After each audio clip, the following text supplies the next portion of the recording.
Unless you've been in an 8-year blackout fueled by drink, narcissism, dirty medicine, or all three, in which case I'm a little jealous, you're probably aware of the Nintendo Switch. The hybrid system answered the demands of both the home console hounders and the handheld fiends, with the graceful reply, "How about you have both?" It's been a long time since the Switch first released, so it feels appropriate to look back and try to figure out just what it all meant. Unless you take the time to examine them all, the ocean of games on a console can begin to mix together into an ambiguous murk that makes you go, "Did I play that? I think so. Did I like it?" So today, I'll be going through just about every Nintendo Switch game I played and deliver my thoughts on them, in the order they were released. Nearly every important Switch game will be covered here, but if you catch some notable omissions, it's because I didn't bother to play them. I'll discuss many games I loved, some I thought were just okay, and a few I outright hated. But these are just my opinions, and yours may differ. So I'd like to remind you, if we think differently on a game, my opinion is always right, and yours is always wrong. So, let's get started. March 3rd, 2017. We all know what happened on that day. Of course, that was the monumentous day when Mike Nesbitt stepped down from his position as leader of Northern Ireland's Ulster Unionist Party after their shocking defeat in the Assembly elections. We all remember where we were when we heard the news. Whew. I still can't believe it. Also, the Nintendo Switch came out. After just barely surviving the Wii U years, Nintendo jumped both feet into a new era with the Switch. I don't think I've seen a new console generation also bring in such a new brand identity. While the Wii U felt like it was playing a balancing game between appealing to toddlers but justifying itself to seniors, the Switch hit the perfect sweet spot of universal appeal. The Wii U had its moments, but it's only slightly less embarrassing to have in your home than adult diapers. Whereas the Switch was something that you don't feel like a freak for owning. I can't stress how, for both the marketing and the system itself, Nintendo did everything right. The ads didn't focus around little kids trying to explain what a Wii U is. Here's Mom. We already have a Wii, sweetiekins. Here's you. Wii U is a total upgrade, Mother. Did you get younger?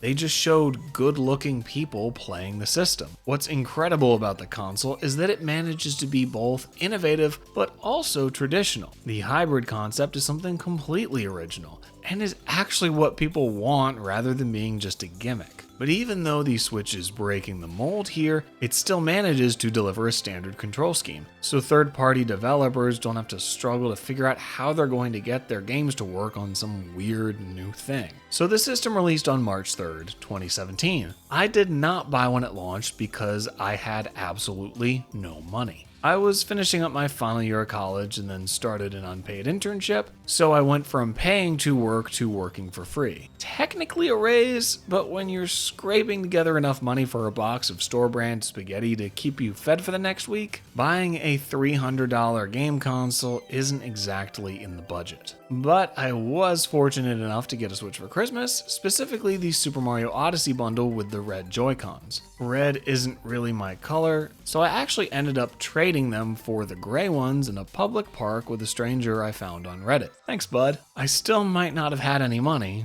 but I had a Switch. Of course, the big launch game was The Legend of Zelda: Breath of the Wild. I don't know if you heard, but this game is pretty good. I was a casual Zelda enjoyer, but none really got their hooks into me until Breath of the Wild. It really opened up my mind to how exploration can and should be done in games. You see something in the distance, you figure out how to get there. Seems like something that should have been done forever ago, but it took Zelda to figure it out. I also didn't have any problem with the breaking weapons. It can be a little inconvenient, but the system works well to incentivize experimentation, and it doesn't allow you to get too comfortable by just using one type. Though I still don't love the combat, which feels overly simple. What's funny is that the majority of my playtime on this game actually took place on the Wii U, in the months between its release and when I got the Switch. I still couldn't afford it, but let me just say that there's a lot that can be done with a Wii U and a USB stick.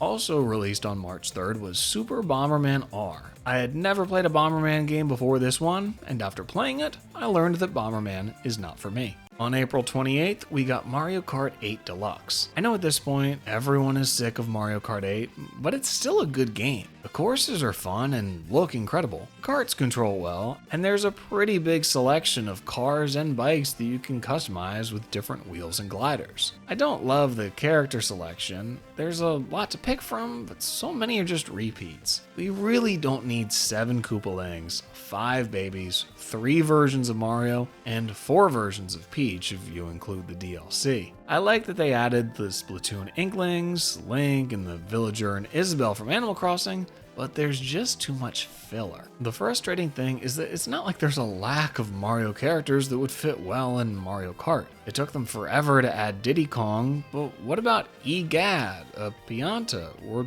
Toadsworth? If anyone at Nintendo remembers he exists. Eventually, more characters and tracks were added in the Booster Course Pass, bringing an additional 48 courses for a total of 96. That's a lot of Mario Kart, but I think it did a good job of reinvigorating the game and making it feel less stale. There's only so many times you can play Hyrule Circuit and still have it feel novel, so doubling the number of tracks breathed new life into Mario Kart 8 Deluxe, something it desperately needed. While it definitely would have been cool to get a whole new game at some point in the Switch's life, there certainly wasn't a lack of Mario Kart, so I've got no problem with the way things turned out. On July 21st, Splatoon 2 released. I love Splatoon. I don't think I've gotten as into a multiplayer game as it since the Modern Warfare 2 days on the Xbox 360. The mechanics run incredibly deep, and covering your opponent's area with your color is a very viscerally satisfying feeling that not many other games match. I mostly use the Splat Dualies, but each weapon plays totally differently, to the point where choosing something else can make it feel like an entirely different game. There's a number of game modes which are good in their own right, but I primarily stuck with Turf War.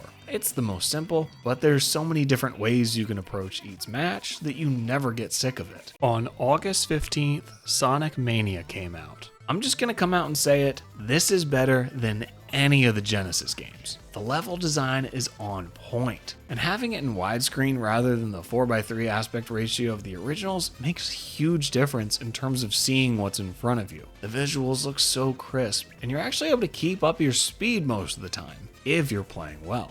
On August 29th, we got Mario plus Rabbids Kingdom Battle. I'm still in a bit of disbelief that this game exists. Mario appearing in a Ubisoft-made game starring the Rabbids, who I'm pretty sure everyone assumed had disappeared forever. It's a bit like if Kendrick Lamar had 3 features on a Playboi Carti album. But as shocking as the subject matter is, the truly most unexpected thing was how good it is. The turn-based, tactical combat isn't super deep, but it's very fun, and the development team did a great job of creating interesting layouts for each level. I hope it introduced some players to tactics games that wouldn't otherwise consider buying them. On October 27th, Super Mario Odyssey released. Now, this is my favorite game of all time, so far. The capture mechanic must have taken so much work to implement, and it adds a ton of variety to the gameplay. But even Mario's standard moveset is quite deep, and lets you string together jumps and cap throws to pull off some pretty impressive maneuvers. Each of the worlds are so creative and filled with things to do. What's really cool is how they're able to blend both open-ended areas with more linear platforming segments, in a way that doesn't compromise either side. It really is the 3D Mario game that I'd been waiting for since Galaxy 2.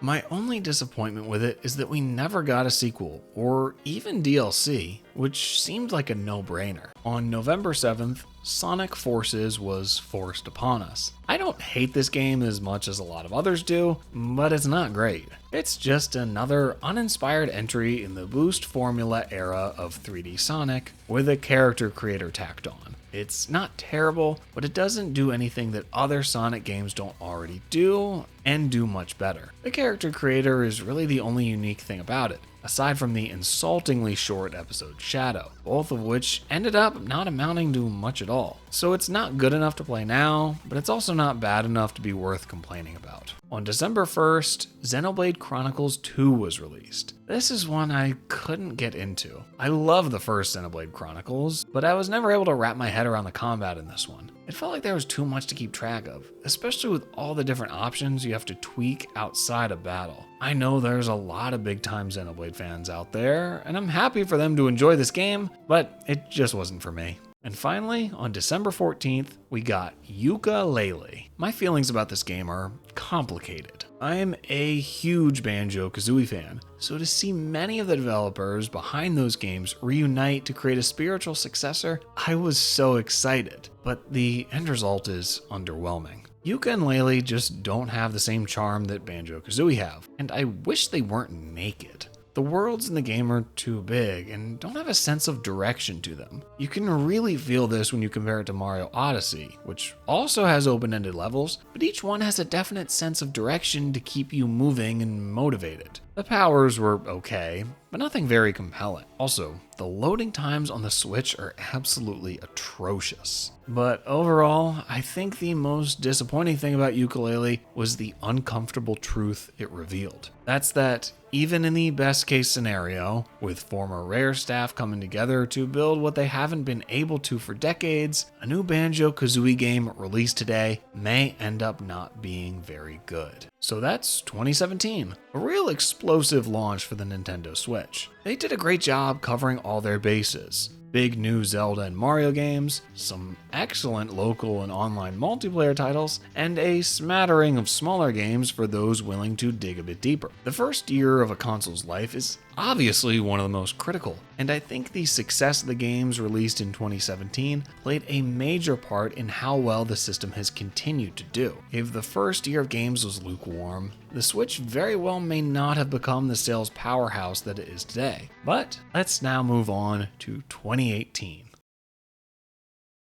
On January 25th, the indie game Celeste came out, which is a title that's deserving of all the praise it gets. It's a definite must-play if you like 2D platformers. And being someone who loves 2D platformers, yeah, I like this one a lot. It's a very hard game, but every time you die, it's your fault. It's also generous with checkpoints, so if you do die, you're only set back a few seconds. It's because of the difficulty that a very strong link between the protagonist, Madeline, and the player emerges. Throughout the game, Madeline is constantly brought down by her anxiety and insecurity of if she's able to make it to the top of Celeste Mountain. And that's something that you feel as a player, because of how hard the stages are. Both you and Madeline think, I can't do this. But then together, you do.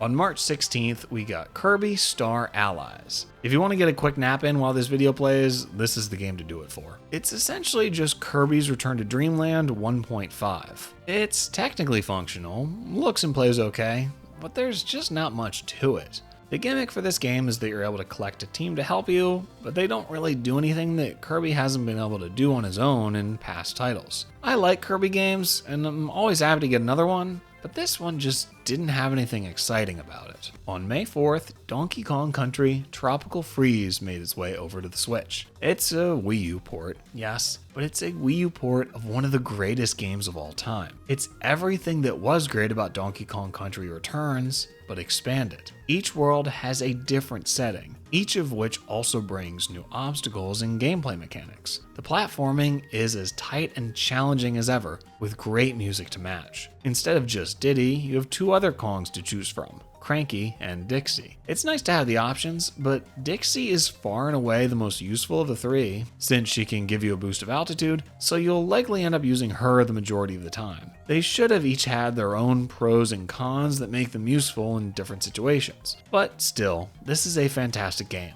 one of the best ever. On July 13th, Octopath Traveler released, a turn-based RPG developed by Square Enix using a new graphic style known as HD 2D. So look, I'll always appreciate Octopath Traveler for creating the HD 2D style, which looks incredible and has a ton of potential for both new games and remakes. But I really did not enjoy playing it. The world, while beautiful, felt so bland and generic. Combat was alright, but not complex enough to be the reason you'd want to play this game through to the end. A game I did love though was Captain Toad Treasure Tracker, released on July 13th. It's another Wii U port, but again, another Wii U port of a great game. Each little level has so much charm, and they're just fun to look at, beyond the puzzle solving aspect. No two stages are the same, and the entire thing exudes craftsmanship to the point where it almost strikes me as more of an art piece than a game. I'm still waiting on a sequel, Nintendo, so it's your move. On October 5th, we got Super Mario Party. What a monkey's paw of a game this turned out to be. Thank God they ditched the car mechanic from Mario Party 9 and 10 and went back to something more traditional, but only including 4 boards? 4? The boards themselves are fine, but they're all pretty small, and the way you get the star on each one is the same, which is just getting to Toadette and paying her 20 coins. The minigames are cool, but you can't use a Pro Controller with them, only the Joy-Cons, which is annoying. And seriously, only 4 boards? On October 16th, Starlink Battle for Atlas came out.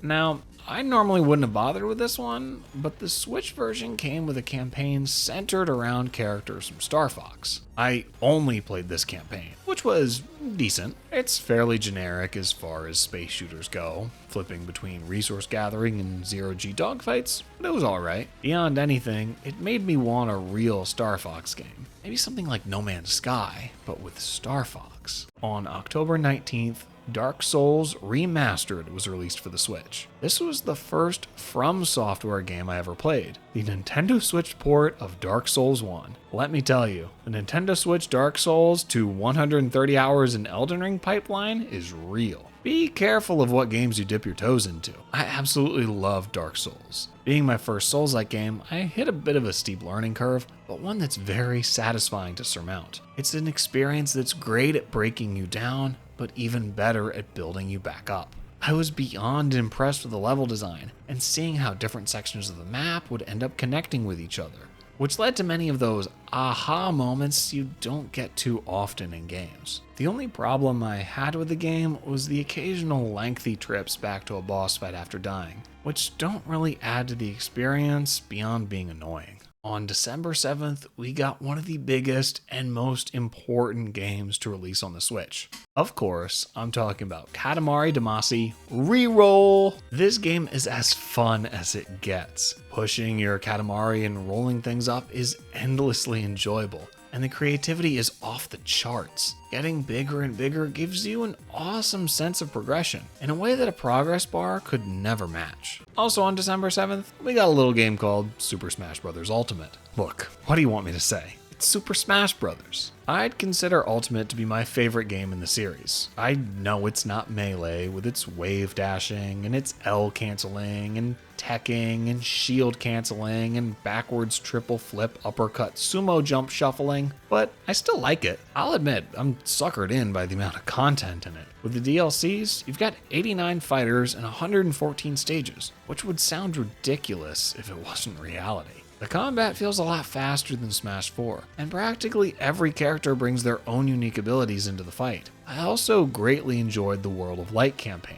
I know a lot of people wanted something more like Subspace Emissary from Brawl, but I think most who say that are looking back on it with rose-colored glasses. Yes, the cutscenes were cool, but the gameplay of Smash doesn't transfer well to a side-scroller. So World of Light, with its primary focus on one-on-one fights, makes sense, and the representation of non-fighter characters was very well done. Ultimate also has some of the best newcomers in the series: King K. Rool, Simon Belmont, Ridley, and of course Banjo-Kazooie, who became my main. But some of the new characters were questionable. I don't think many were asking for Byleth, Incineroar, Pyra Mythra, Terry, or Kazuya, even though I understand those last two have their places in fighting game history. And for some of the newcomers, their playstyles got a little too out there for my taste. Characters like Min Min, Hero, and Steve have some very unorthodox options in battle. And while I'd say they achieved their goal of trying to introduce very new mechanics, that doesn't necessarily make them fun to play. But again, this is my favorite Smash Bros. Game, and I honestly wouldn't be upset if the next one was just a port of this with added characters and stages. I'm still waiting on Crash Bandicoot and Rayman though. They better be in there next time, Sakurai, or we're gonna have to really go to sudden death. It was in preparation for Super Smash Bros. Ultimate coming out to be what finally led me to buy a Switch Pro controller. And I'll echo what many others have said. This is one of the best controllers I've ever used. It just feels good in your hands, and the big face buttons work perfectly. Battery life is also very impressive. It feels like I can go weeks without needing to charge the thing. And I know people have complaints about the D-pad, but I've never had a problem with it. So overall, a great controller to use when you're getting your ass handed to you in Smash Ultimate Online.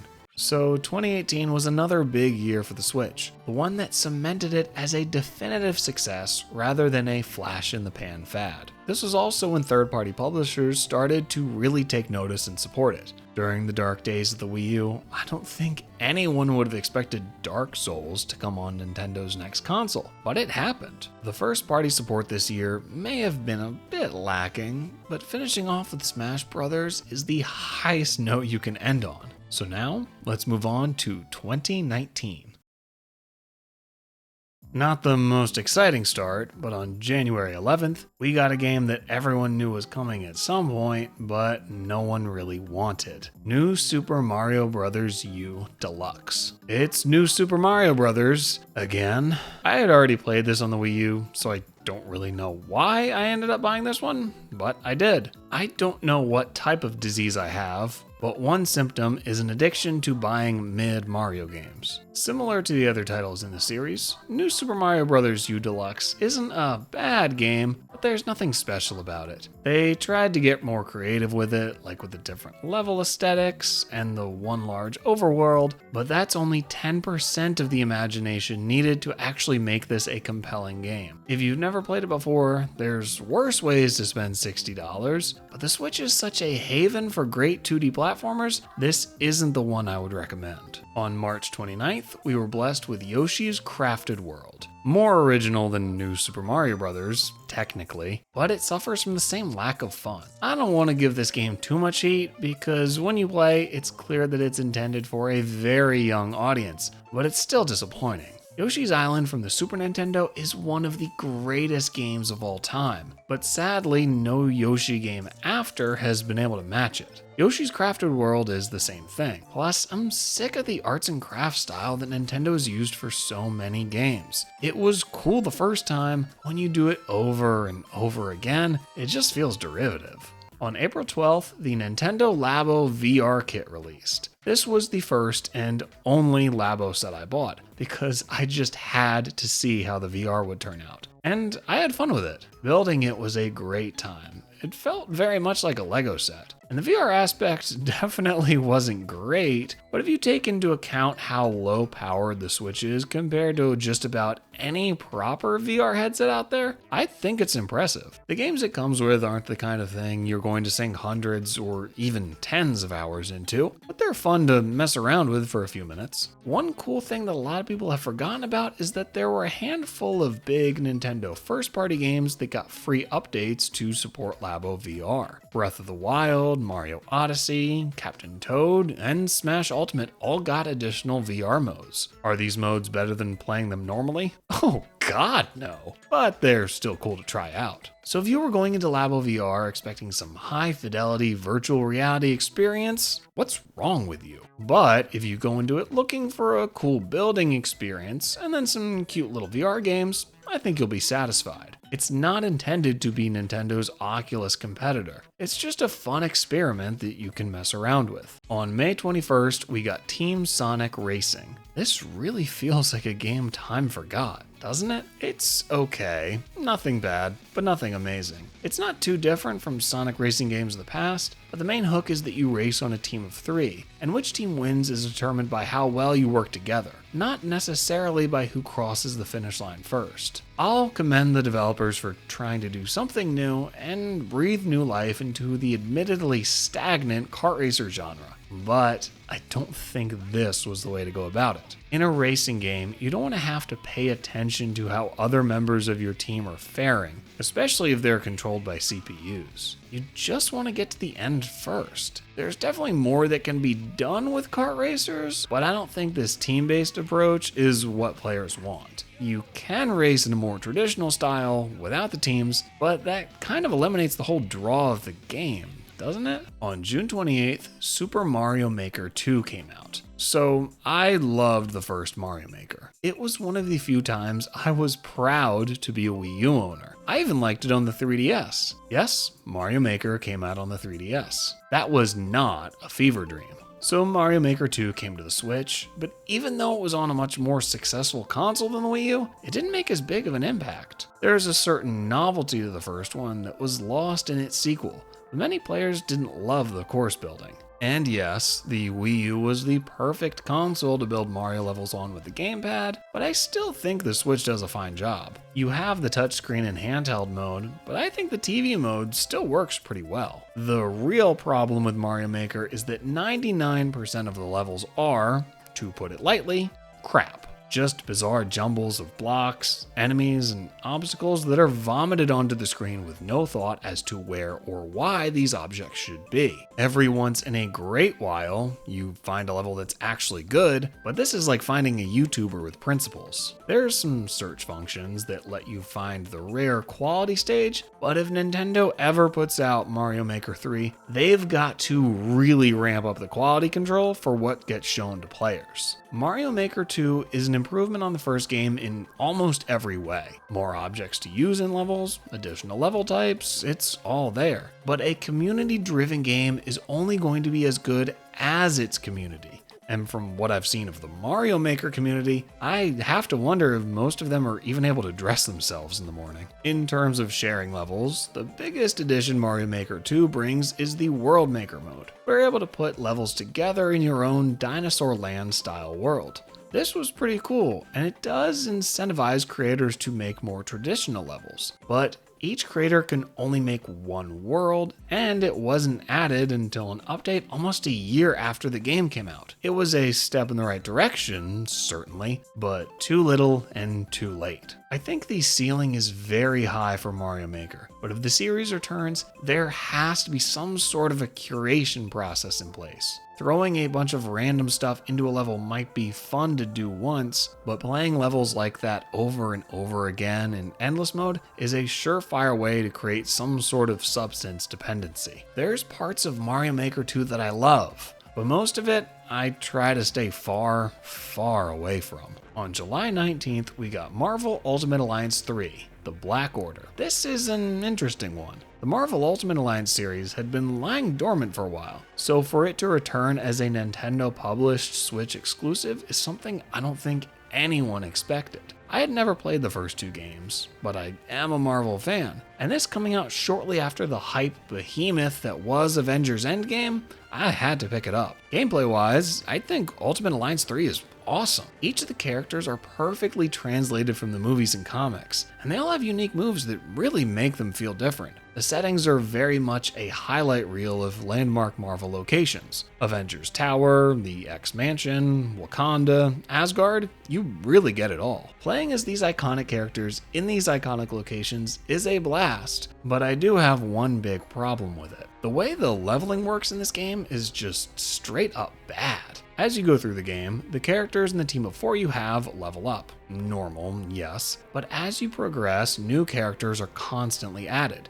The new characters will automatically be the appropriate level for that area, but since you can only use 4 at a time, it's almost impossible to keep all of them at a consistent place. If you haven't used a character in a while and you want to go back to them, they'll have way less experience and you'll get demolished. So you basically have to stick with certain characters the entire game or swap out a member for a new person whenever they pop up. This might not be a bad thing in most games, but for a game that's full of such classic superheroes, I want to be able to swap around to different ones at any point without being punished for not having been using them the entire time already. On July 26th, Fire Emblem 3 House is released. This was another game I was very excited about going into it, especially because I hadn't played a Fire Emblem game since Awakening on the 3DS. And this is an awesome game. I really love the school setting of it. It feels very Hogwartsian, which is appropriate for Fire Emblem. The battles are as fun as ever, and the whole idea of being a teacher makes perfect sense for the series. In the other games, you feel like you're teaching your units as they level up, and here you get to do that as a real teacher.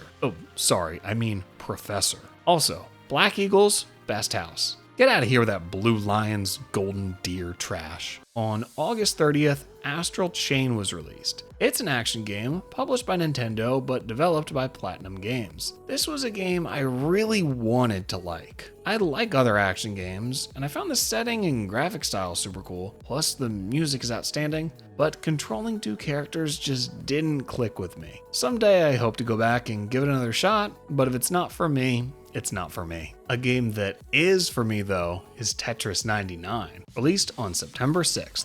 Who would have thought a Battle Royale Tetris wouldn't just work, but would work so well? I got completely addicted to this game for a few years. It's the simple, satisfactory gameplay of Tetris combined with a 99-player twist that fits so perfectly. I love this game, so much so that I bought the physical version. I don't even know what the point of this is, but I love it so much I had to have it. On September 20th, we got The Legend of Zelda: Link's Awakening, a remake of the 1993 Game Boy game. I had never played the original, but I always heard it discussed as one of the best 2D Zeldas, so I was excited to try this. And yeah, it's great.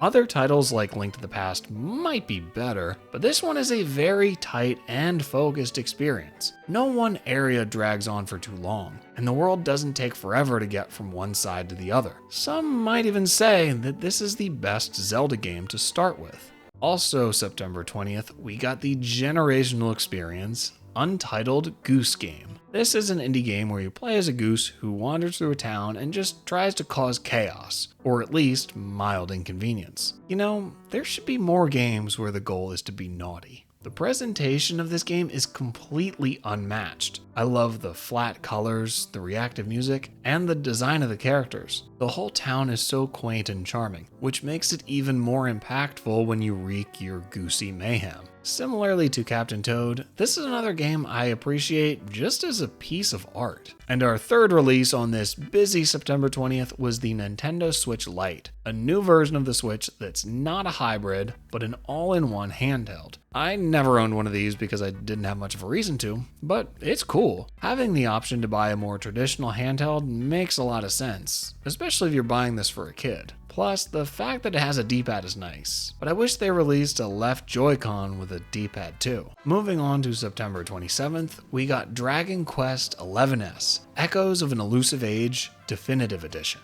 Man, let's just put all the words in that title. Dragon Quest XI had already been out for a few years on the 3DS and PS4, but this new version on the Switch had additional content, an orchestrated soundtrack, faster battle speeds, and a whole 2D mode. And the most important thing is, you can play it handheld.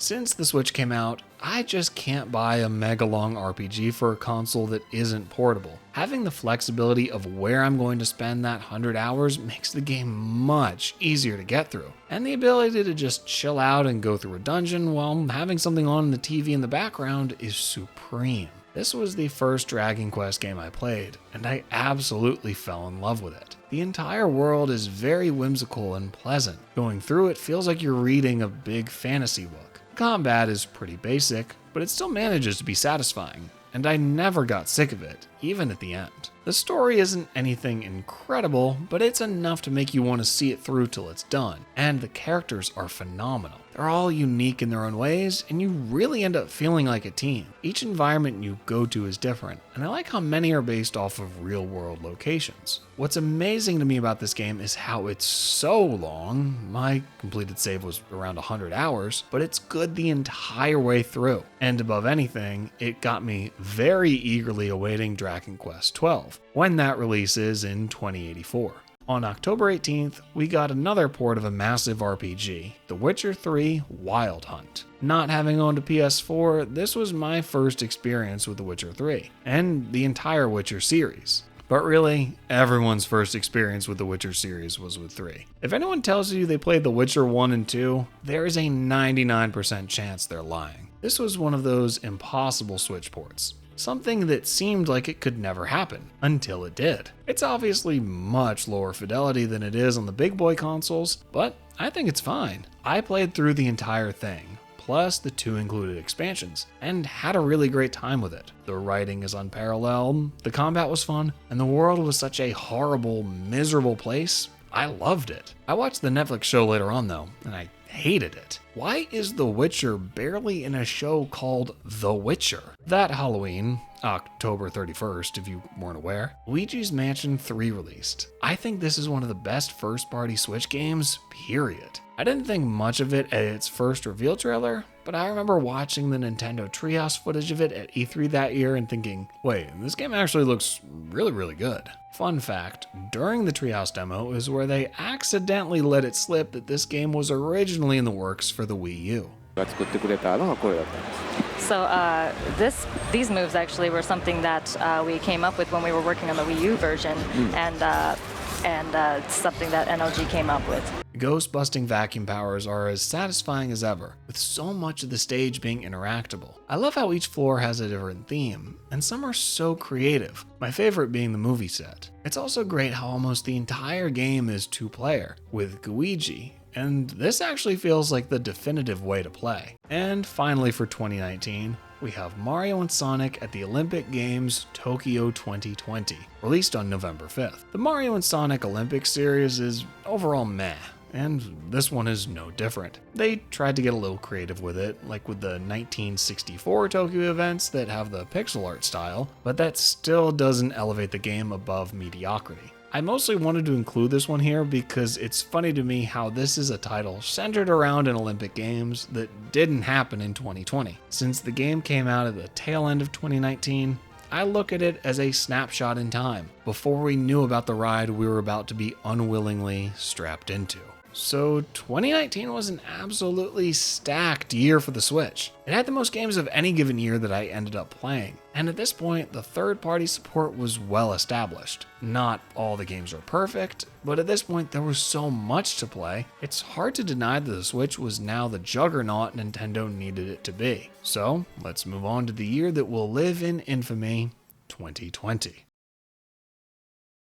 The first game of 2020 I played was Animal Crossing: New Horizons, released on March 20th. Unfortunately, a lot of people have forgotten about this game. You see, everyone knows that in March of 2020, there was so much fun stuff happening out in the world that no one stayed inside playing video games. We were all out partying. But seriously, it seems to be impossible to discuss Animal Crossing: New Horizons without referencing the time it came out, which was perfect. Almost eerily so. And during those early days of the pandemic, I, like many others, became addicted to it. Being able to fully customize your entire island made it so there was always something else to work towards. I spent forever creating my perfect island. I made a movie set, a playground, a concert venue, a diner, all sorts of stuff.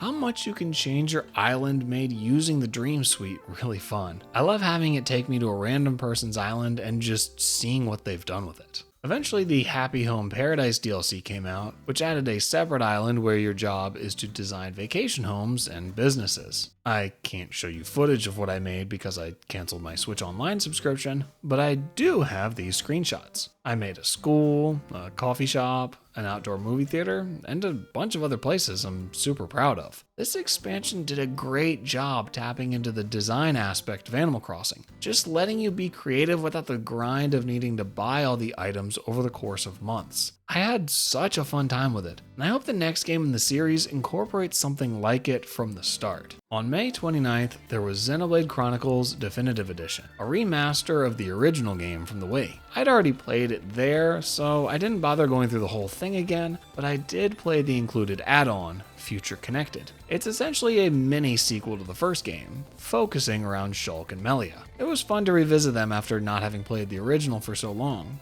and the combat is still great. Maybe I'll go back and play the entire game again one day, but either way, it's nice to have it available on a modern console. I don't know who played the 3DS version. Probably the same people that played the 3DS version of Mario Maker. On June 5th, we got Clubhouse Games, 51 Worldwide Classics. This is a compilation of board games, card games, and all sorts of little tabletop games in one tightly presented package. This game certainly isn't lighting the world on fire, but I got a lot out of it. It's a great game to take on road trips, and it's perfect for local multiplayer. There's a fantastic variety in the games included too. There's all the standard ones you'd expect, like chess and backgammon, but there's also golf, air hockey, foosball, and a bunch of Japanese games games that I will never be able to learn how to play. On July 17th, we were subjected to Paper Mario: The Origami King. I hate this game. I hate everything about it. I hate everything that it represents. I'll admit that I'm a Paper Mario old head, but I'm willing to give different styles a fair chance. I loved Super Paper Mario, and I honestly don't mind Sticker Star, but this game infuriates me. When it comes to the battle system, I don't know what they were thinking. It's neat for the first few times you use it, but it wears out its welcome fast. Makes every fight drag on way longer than they should, especially the bosses. It feels like the development team thought they had struck gold with this, but it's so obnoxious to have to use it over and over again. The world and characters are also so creatively limited. I mean, the characters can't even have names, for God's sakes. There's some neat ideas with a few of the settings, but you can see where the designers had a very low ceiling for what they were able to implement. And I'm sick of the papercraft style with realistic objects being the main focus. It's fine to do that once, but they keep using the same idea over and over again. To be clear, the original Paper Mario was called Paper Mario because it's a storybook, not because he's the arts and crafts project of some 8-year-old who's waiting around in his dad's office. But on September 17th, we got Hades. Now this is a good game. I've been a fan of the developer Supergiant for a long time. Bastion and Transistor are incredible titles, but it feels like with Hades, they finally broke into the mainstream. The combat is simply superb. There's so much variety between the different weapons you can choose from and the different god powers you can get. From run to run, it can feel like a completely new game. The writing is excellent, and there's so many characters that you just want to learn more and more about. And the visuals and music, my god, they couldn't be any more perfect. The next day, on September 18th, Super Mario 3D All-Stars released. The game that once was. It's a collection of the first 3 main 3D Mario games: Super Mario 64, Super Mario Sunshine, and Super Mario Galaxy. The presentation of it is very bare bones, with just the games and the soundtracks included. With how important each of these games are, it would have been great to get some extra material, maybe some concept art, developer interviews, or even just scans of the original instruction manuals would have been cool. But nope, you get just the music in the games, sucker. Having said that, for $60, I think the value is still pretty good. These are 3 of the biggest games in Nintendo's history. They probably could have gotten away with charging $60 for Galaxy alone, so I'm satisfied enough with this. For Mario 64, it's Mario 64. It's been available on plenty of other Nintendo consoles in the past, and is probably one of the most emulated games of all time. So I don't think anyone was waiting on the release of Super Mario 3D All-Stars and saying, "Finally, I can play Super Mario 64 for the first time." This is Super Mario Sunshine's first release since the original came out on the GameCube, and it looks and plays very well. The widescreen makes a huge difference, and the lack of analog triggers really wasn't an issue. For Super Mario Galaxy, the game looks fantastic, not far off from a native Switch game. It really is one of the best 3D platformers ever. So good that you could make 15 videos dissecting each of the main levels. But for some reason, it was delisted from both retail and digital stores on March 31st, 2021. And no one knows why. My assumption is that Nintendo thinks they were giving away too much offering 3 3D Mario games for $60, and they didn't want their perceived value of these games to decrease. By taking the games away, they're able to get a little power back. But it's still a scummy thing to do. Even if you own Super Mario 3D All-Stars physically or digitally now, the fact that it's not available anymore feels like a big stain on what was otherwise a very exciting release. For what it's worth, I do think that these games will come back in some way in the future. Mario 64 is already available on Nintendo Switch Online, and I'm certain that one day you'll be able to buy Super Mario Sunshine and Galaxy again. But how or when that will be, who's to say? Emergency update! Since I recorded this segment, we got the Switch 2 Direct, which revealed GameCube coming to Nintendo Switch Online, with Super Mario Sunshine being one of the games included. Hooray! If we follow this pattern, that means for Super Mario Galaxy, we just have to wait for the Wii to be added to the Switch 3 Online in 2034. See, Nintendo had a plan the whole time. For a while, I had an idea that after Super Mario 3D All-Stars came and went, we'd get Super Mario 3D All-Stars Part 2. There's 3 other 3D Mario games that could have been included: Super Mario 64 DS, Super Mario 3D Land, and Super Mario Galaxy 2. A lot of people were disappointed that Galaxy 2 wasn't in 3D All-Stars, but I think a second compilation of these 3 titles would have made sense. But that never happened either. A Nintendo Switch Mario game that was also delisted after 6 months was Super Mario Bros. 35. It's a Battle Royale Mario game similar to Tetris 99, but with 64 players subtracted to fit it in with Mario's 35th anniversary that happened that year. So this one was delisted as well, and honestly, good riddance. I think the concept for this game was interesting, but the execution left a lot to be desired. 35 players compete in levels from the original Super Mario Bros. Defeating enemies would send them to other players you target, very similarly to Tetris 99. The problem was that the levels you go through are ones chosen by the players, and you could only choose levels you've completed. This means that the majority of the time you're playing level 1-1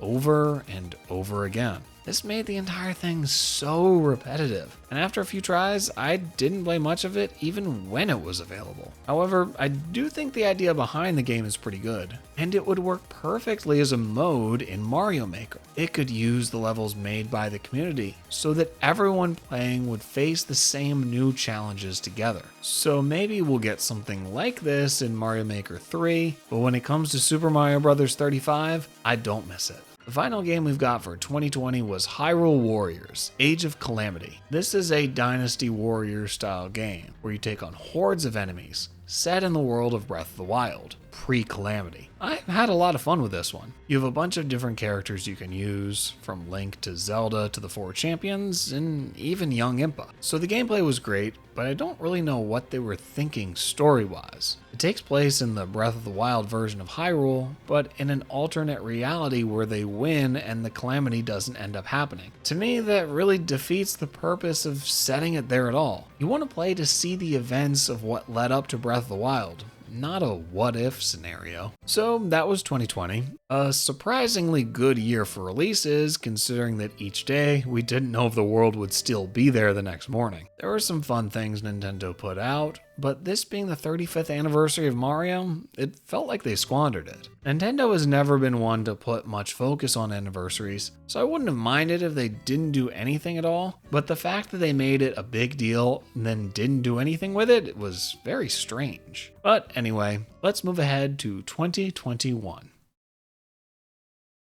The first release I played was on February 12th, that being Super Mario 3D World plus Bowser's Fury. Mario 3D World is a game I have mixed feelings on. It's not a bad game, but it wasn't the big 3D Mario game that the Wii U needed. New Super Mario Bros. 2, U, and Super Mario 3D Land had all come out in the time span shortly before it, so this one just felt like more of the same basic Mario. It's a fun obstacle course, but the Wii U needed something like Mario Odyssey. But as another Mario game on a platform where Super Mario Odyssey already exists, it's well worth playing. This version has increased movement speed too, which makes a major difference in making the gameplay more exciting. Tacked onto this was Bowser's Fury, an open world exploration game using 3D World's mechanics. It's quite the short experience, but fun. And it's cool to see how well the formula of the 2D Mario games translate to a fully 3D environment. It's fun to explore and take on all the little challenges, and it can hopefully serve as a blueprint for whatever 3D Mario game we get next. On July 16th, we got another remaster, The Legend of Zelda Skyward Sword HD. I never played this on the Wii, but I know a lot of people cited it as the worst 3D Zelda game, and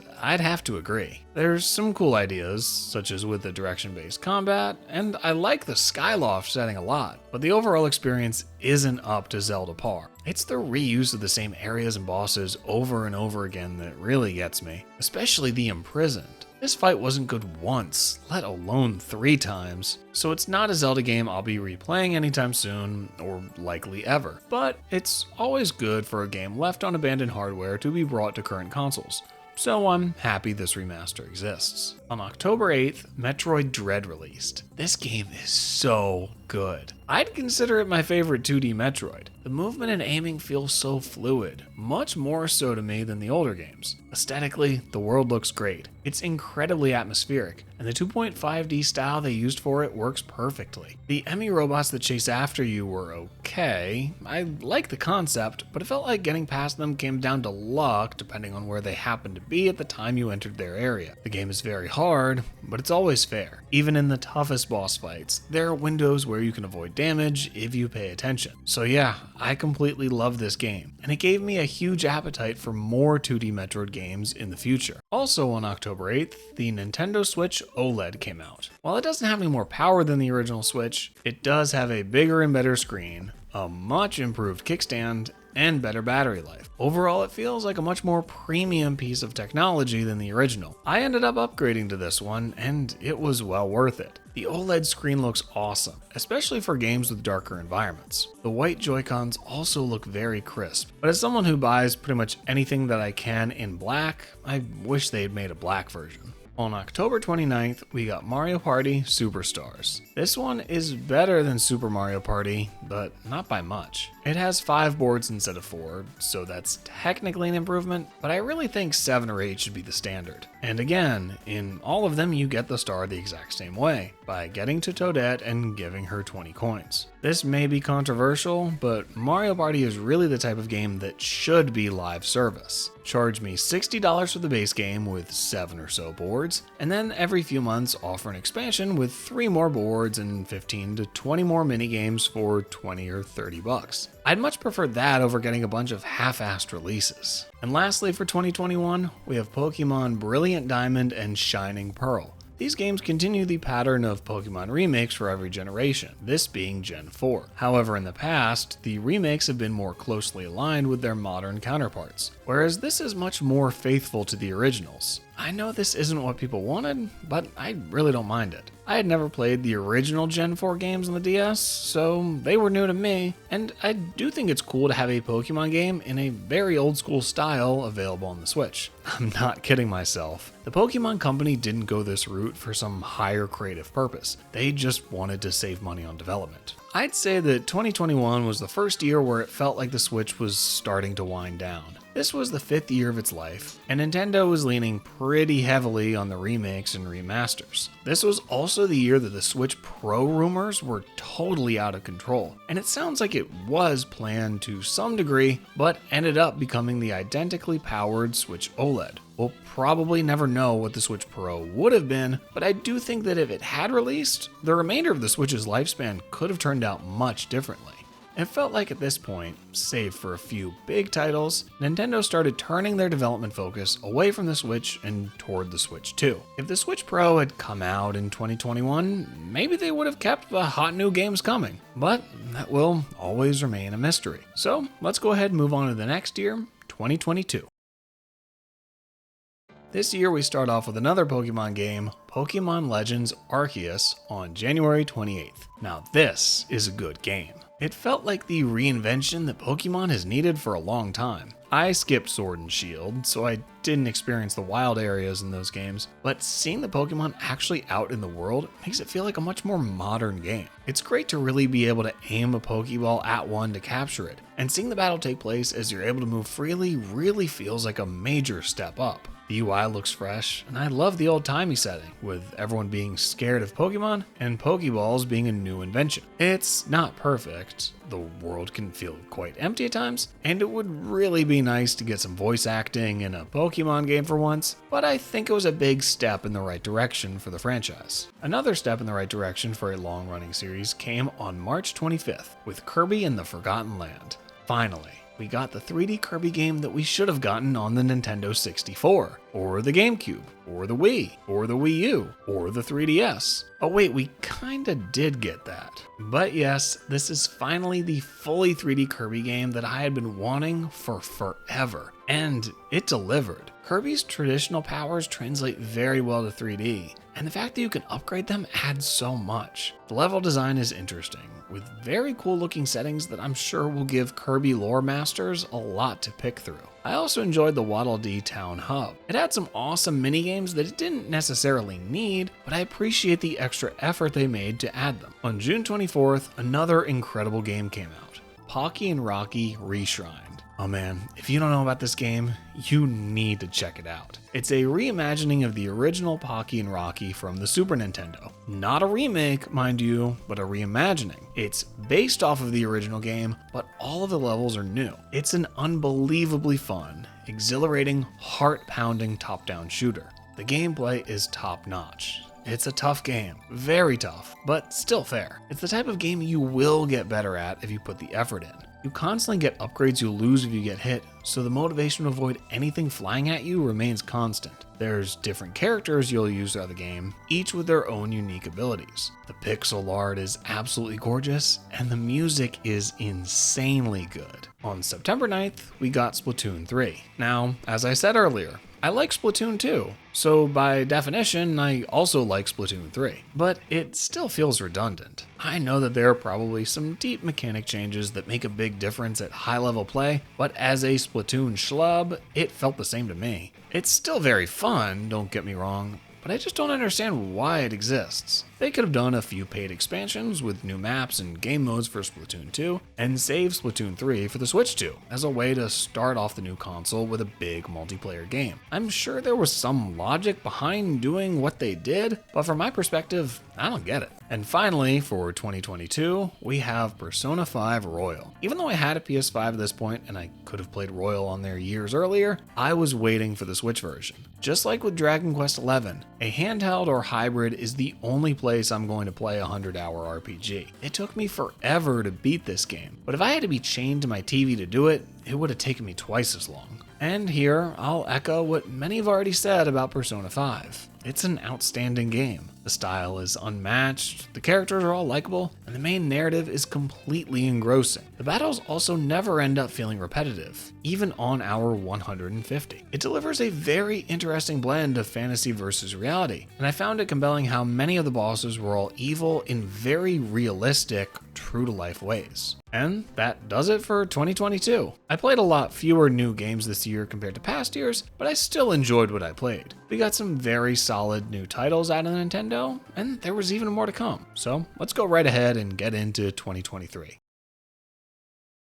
The first Nintendo thing that happened to me in 2023 actually wasn't a game coming out, but my Pro Controller breaking. It just straight up stopped working. When I plugged it in, the orange charging light would come on for a second and then turn off. Even plugging it right into the dock didn't work. It was just completely dead. This was really annoying and surprising because I've never had a piece of Nintendo hardware just up and quit on me like that. But then the weirdest thing was that when I tried to buy one, there seemed to be a shortage. I tried both GameStop and Walmart in person, and they were sold out. And any website I tried didn't have them either. After a few weeks, I was able to find one, but it was still really weird. When it comes to games though, the first of the year I played was Metroid Prime Remastered on February 24th. God damn, this game is good. I tried on the GameCube a few years ago, but its control scheme and my brain were incompatible.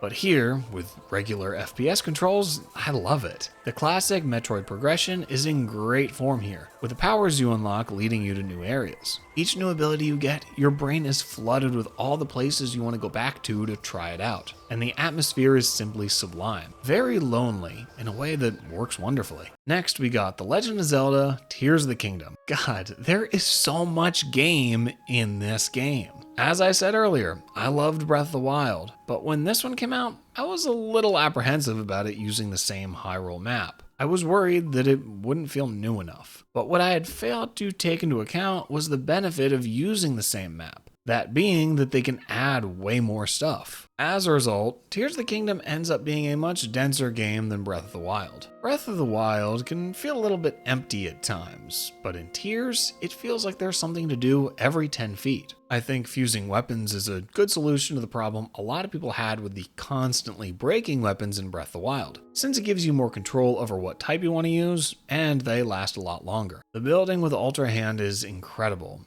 I had a ton of fun messing around with it and seeing how different pieces interacted with each other. But at the same time, I wish they had made it more necessary to use. Aside from inside the shrines, you can avoid it for pretty much the entire time. I understand that this game is all about giving the players options, but the building being unnecessary diluted the experience a bit. I really enjoyed exploring the depths. The uninhibited darkness is something I haven't experienced in any other Zelda game, or any other game at all for that matter. You really have no idea what's in front of you, which is a great feeling. The Sky Islands are cool, but I'm a little underwhelmed by them. Going into the game, I was expecting them to add big chunks of the map to explore, but instead they're mostly linear puzzles, similar to shrines. That's fine, but not what I was expecting or hoping for. But having said that, this is an amazing game, and I do like it more than Breath of the Wild. It has everything I love about that game, but way more of it. And the building and fusing gives you so many more options than you've had before. I put a ton of hours into this game, but there's still so much I haven't done. It's a game I go back to every now and then when I miss it, and just chip away at it bit by bit. On September 14th, F-Zero 99 released. This one came out of nowhere, but it turned out to be really good. It's based on the original F-Zero from the Super Nintendo, but now is a battle royale similar to Tetris 99. The key difference here though is that all players are actually racing together, which amounts to pure chaos, and is a ton of fun. It's a high-octane blast, one that rewards those in the back of the pack in a way that is technically unfair, but it works. It might not be the full return that F-Zero fans have been waiting for, but with how much people like it, it could very well be a jumping-off point for a revitalization. On September 22nd, Pikmin 1 Plus 2 came out, a remaster of both of the GameCube games. Diving into these was my first time playing a Pikmin game, and my feelings are mixed. Pikmin 1, I very much enjoyed. Pikmin 2, not so much. The first game really scratched an itch in my brain that I didn't know I had. It took a bit of fumbling around to get used to, but once it did, I found the gameplay delightfully satisfying. Getting your Pikmin to work efficiently is a great feeling. When you have a train of them bringing back enemies and objects to your base, you feel like an absolute master. I got some of the same enjoyment out of Pikmin 2, but I really didn't care for the new Pikmin they added. To me, they felt like arbitrary solutions to problems that didn't need to be there. The lack of a time limit also removed a lot of the pressure that made the first game so fun. And using both Olimar and Louis was interesting, but I don't think it added all that much. On October 20th, we got Super Mario Bros. Wonder.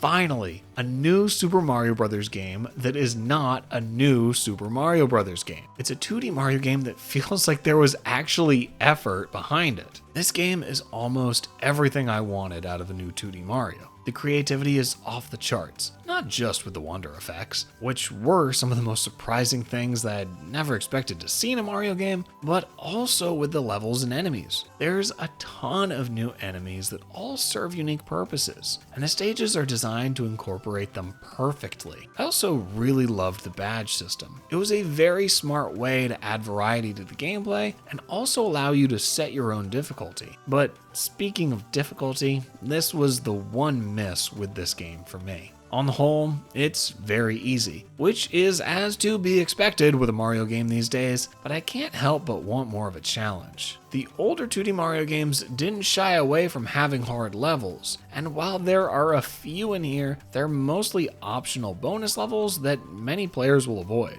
But still, this is a wonderful game, one that I hope sets the tone for the Super Mario Bros. Series going forward. And to finish off 2023, we have Super Mario RPG, released on November 14th.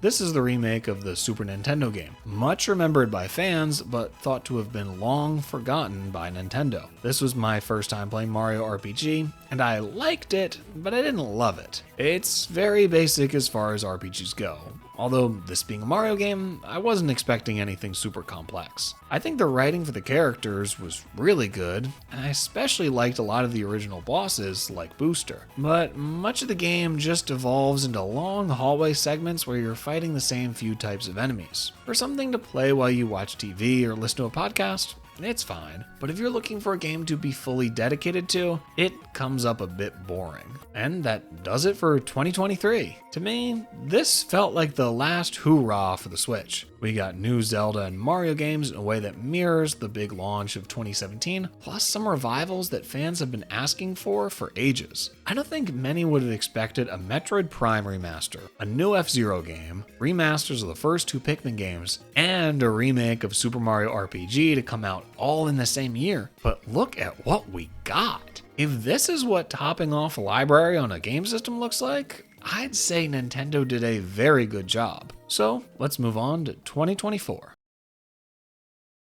This year will start us off on March 22nd with Princess Peach Showtime. I have to say, I absolutely loved this game.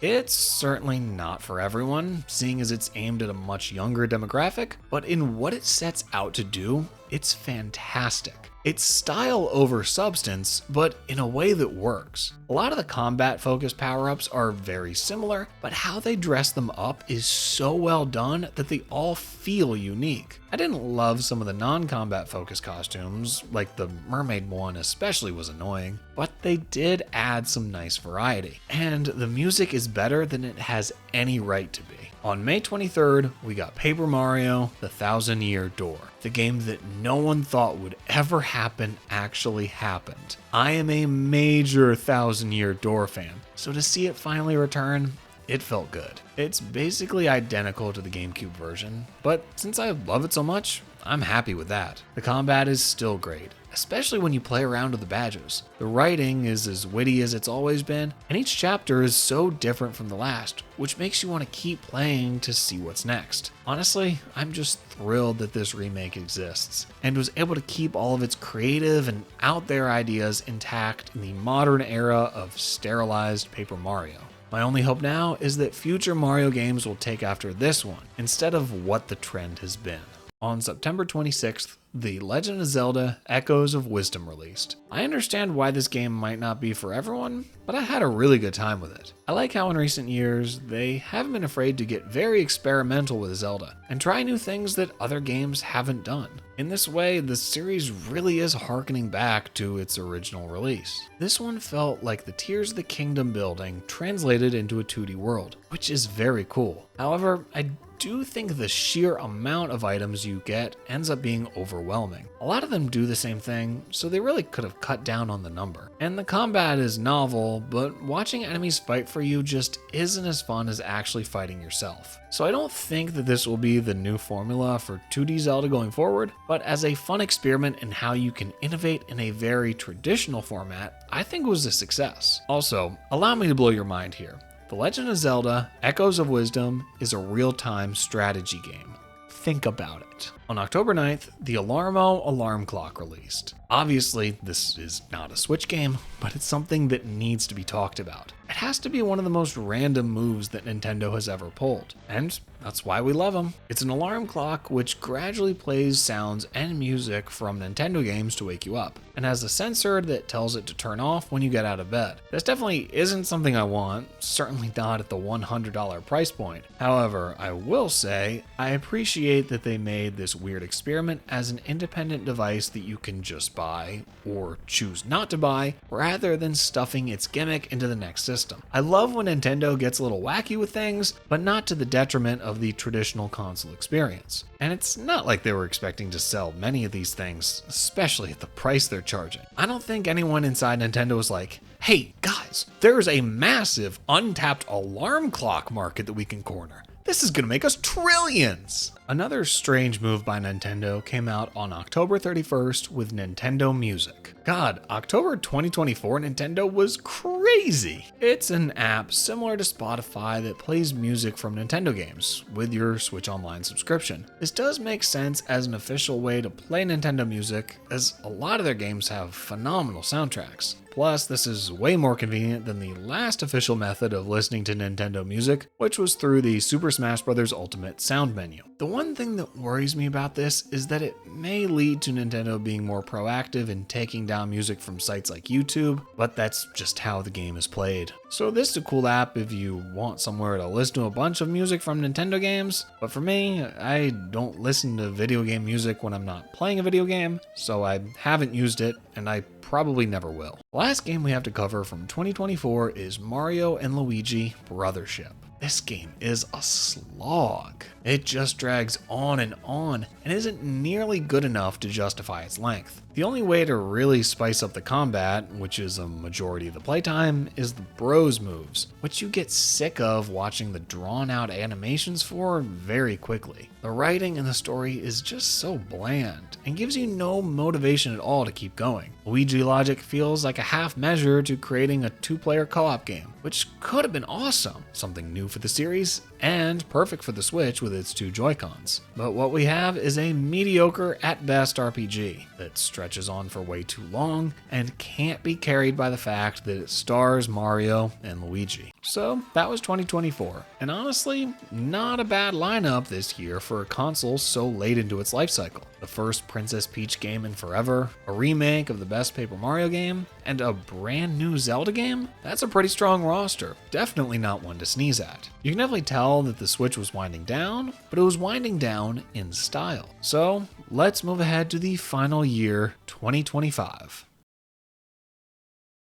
Okay, I only have one game to talk about for this year, and that's Donkey Kong Country Returns HD on January 16th. I didn't play Xenoblade Chronicles X Definitive Edition. It looked cool, yeah, but I just didn't have room in my life for a Xenoblade game. And Metroid Prime 4 might be the last big Switch game, but come on. If I'm playing it on the original Switch, something has gone very wrong. A game that's brilliant on any console, though, is Donkey Kong Country Returns, and in 2025, it came to the Switch. This game is scientifically proven, by me, to be one of the greatest games of all time. The level design is perfection, and I love how the geometry of each stage makes sense within the context of the game's world. Playing through each level, you get into a rhythm, which feels amazing. Diddy Kong is a perfect power-up, since he gives you more control, which keeps you motivated to not lose him. I get that it's too bare bones of a remaster for a lot of people, but if I eat a fantastic meal at a restaurant, I have no problem eating that exact same meal again.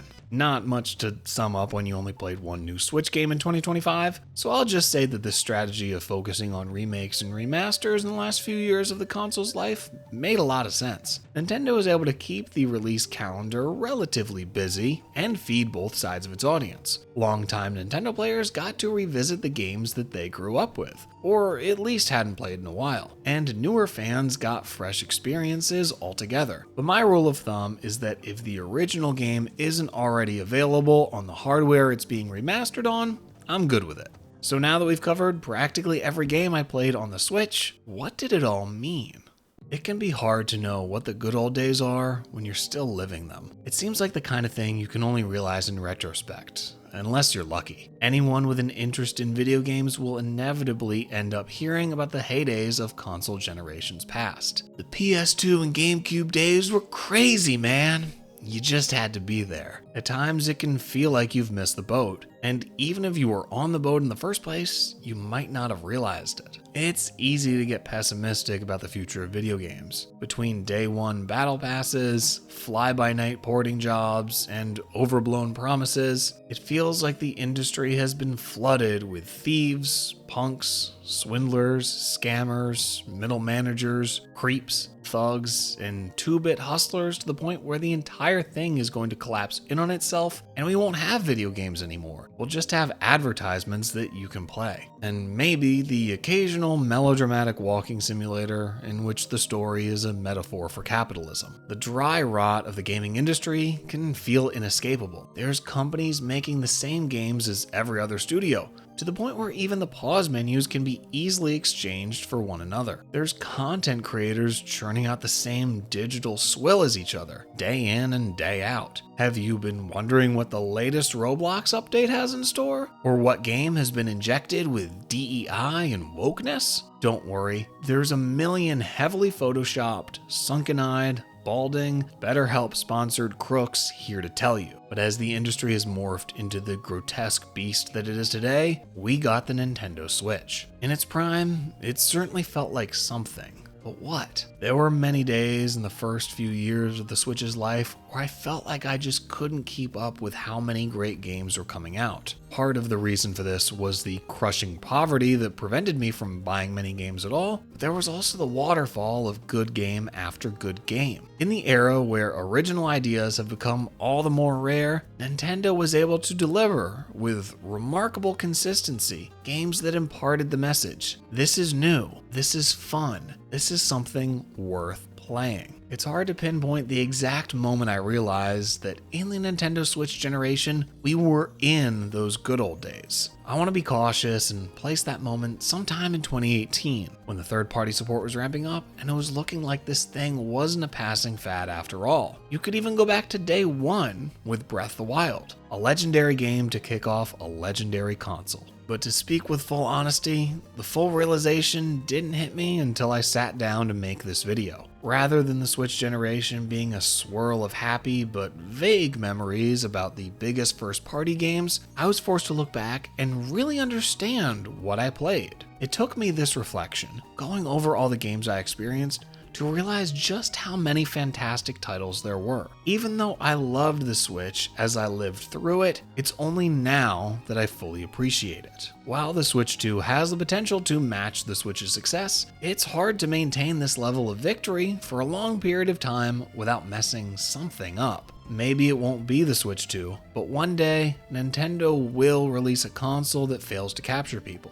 Whether that's due to a tone-deaf feature set, a meager power level, or the worst sin of all, a lack of games. It will only take a few instances of error, or greed, or arrogance for Nintendo to bring everything crashing down again. But even a moderate success can feel like a failure after the great triumph of the Switch. So it's important to be able to recognize how good we've had it. A modern console, able to be played everywhere, with what I'd consider to be the greatest library of games of all time. Feels like an era, the kind of peak that never comes again. Being a player in the Nintendo Switch generation was a very special time and place to be a part of. There was never a lack of good games to play. Unless you have nothing else to do, it's just about impossible to play everything worthwhile. And even if by some miracle you had, well, there was always a Nintendo Direct just around the corner. Some of my favorite games of all time came out on the Switch. The uninhibited exploration of Breath of the Wild and Tears of the Kingdom, the exhilaration of Splatoon, the adventure of Dragon Quest XI, the concentration behind Metroid Dread, and the childhood dreams delivered in Super Mario Odyssey. Whatever type of fun you're looking for, it can be found in any direction, at any hour on the Switch. No doubt at all about that. There was a fantastic universal sense that what Nintendo's developers were doing was right, and that we, the players, were winning. There's no need for the console wars anymore. Nintendo players have moved to an island, a tropical paradise, where the only worry is when the next surfable wave will come in. So now, let's appreciate what we've gotten and hold on to that feeling for however long it will last. Since 2017, we've been riding on the crest of a high and beautiful wave, because before you know it, that wave will finally break and roll back.